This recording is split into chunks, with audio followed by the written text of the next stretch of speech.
Dear viewers, today we will discuss very important topic, idea of graphs or charts in the field of statistics. You can say that how we use graphs or charts in the field of statistics. Visual representations of statistical data such as charts and graphs are used to show information in a manner that is understandable to those who may not be familiar with statistical concepts. In the field of statistics, charts and graphs are crucial tools because they make complicated information easy to understand. To show statistical data, there are a wide variety of charts and graphs that can be used. The most typical kinds include chart and graphs types, bar graph or chart, line chart, also known as a line graph, pie chart or graph, density, maps or graph, scatter plot or chart, Gantt chart or graph, bubble chart or graph. Charts and graphs are important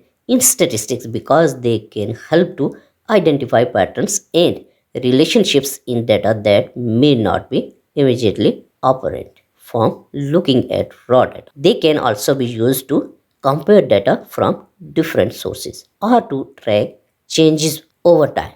Overall, charts and graphs are valuable tools for anyone working with statistical data.